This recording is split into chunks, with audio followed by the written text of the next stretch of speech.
Pourquoi Macron il reste pas sur Netflix au lieu de nous casser les couilles? Il joue bien en plus. Salut à toi cinéphile de l'extrême et bienvenue pour cette nouvelle critique à l'arrache où je vais te parler de la saison 2 de Mindhunter, dispo sur Netflix. Et à l'époque je t'avais pas parlé de la saison 1 que j'avais grave kiffé, mais genre pour moi c'est peut-être la meilleure série qu'il y a sur Netflix.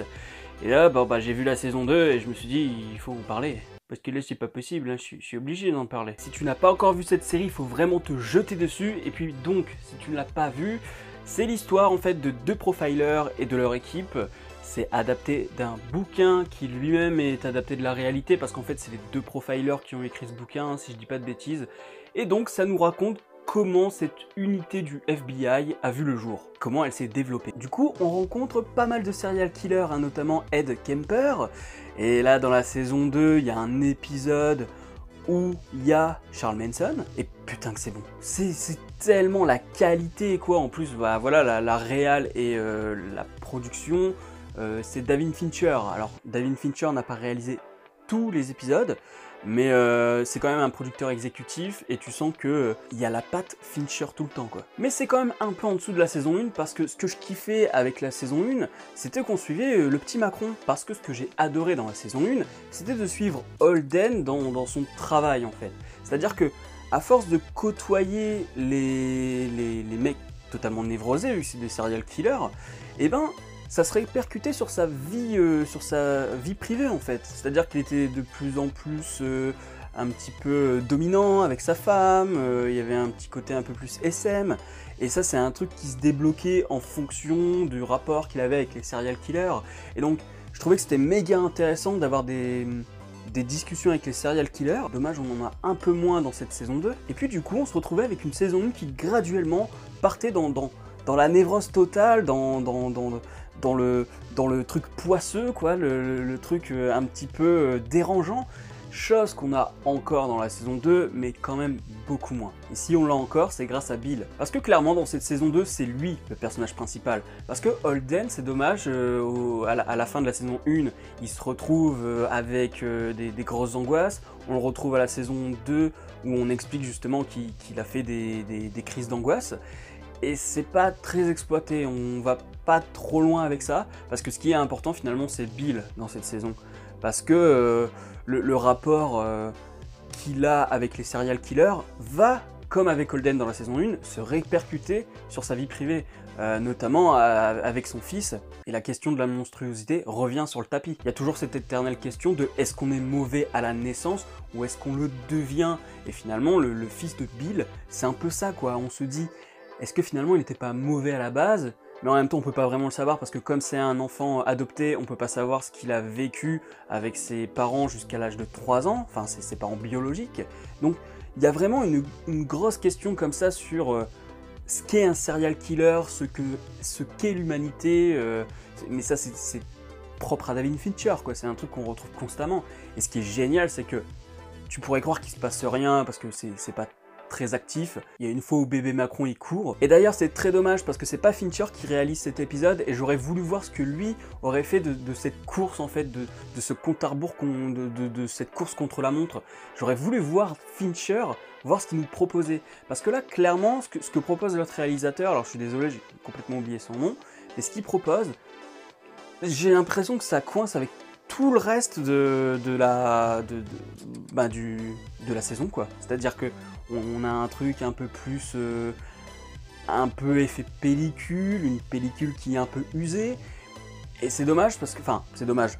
C'est intéressant, mais d'un autre côté, je vois pas ce que ça vient foutre là quoi. OK, c'est d'un point de vue stylistique, bon voilà, c'est intéressant, c'est sympa, mais j'ai l'impression qu'on est plus du tout dans le même univers que ce qu'on a vu avant quoi. Donc dommage que c'était pas David Fincher qui faisait ça. Après sur le premier épisode, j'ai vu un petit problème de raccord à un moment. J'ai trouvé que le montage, t'as l'impression que le montage il était en mode on s'échauffe avant de passer à un truc beaucoup plus stylé. Et c'est vrai qu'à partir de l'épisode 2 ou 3, c'est bon, le montage a pris ses marques, le monteur a pris ses marques, il sait où il va.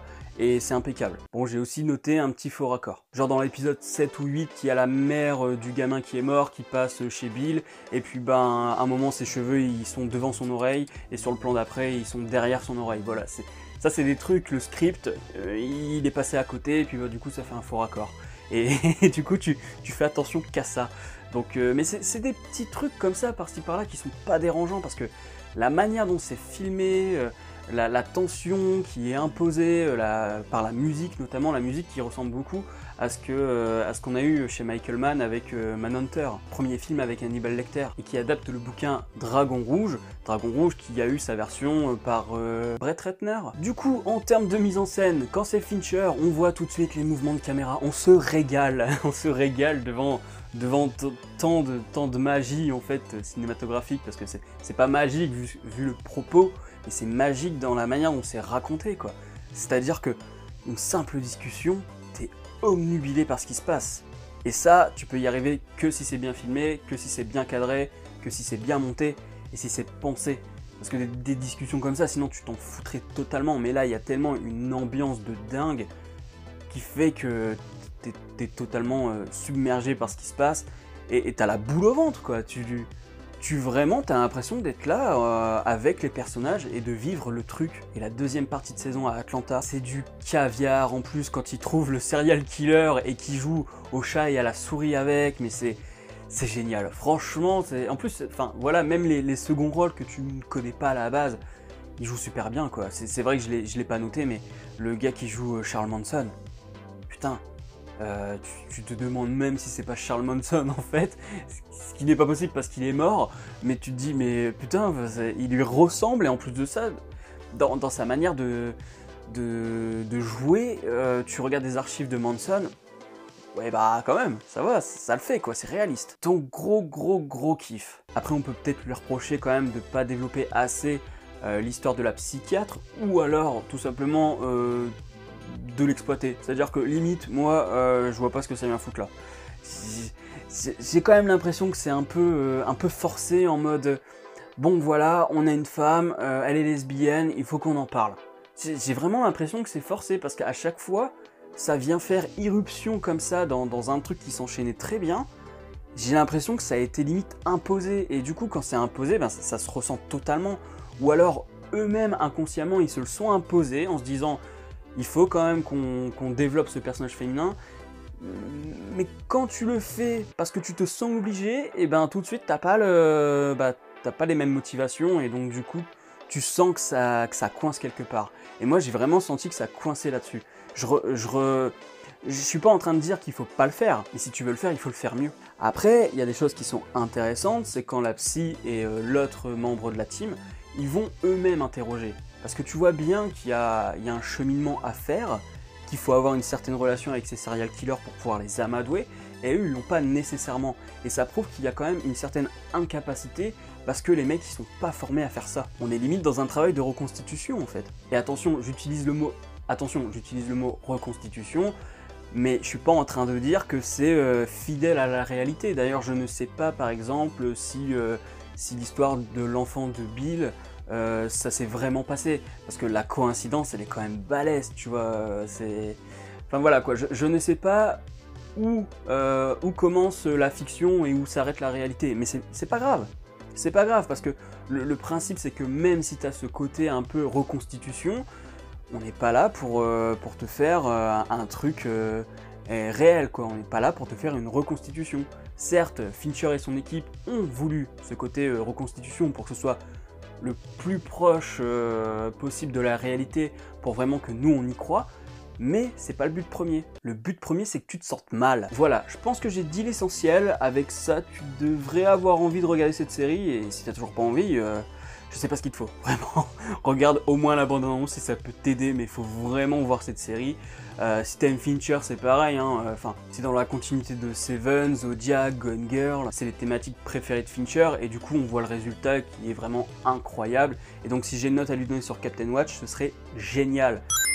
Un peu en dessous quand même de la première saison, hein, comme je l'ai dit, mais j'attends que la saison 3. La saison 3 va être complètement dingue.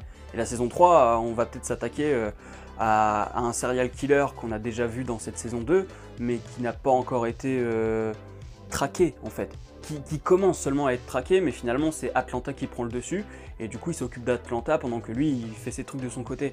Et ça, je suis très pressé de le voir, voilà. Donc, si la vidéo t'a plu, bah tu mets un petit pouce bleu, tu commentes en me disant si tu as vu la saison 1, si tu comptes regarder la suite, si vraiment Fincher c'est pas ton truc.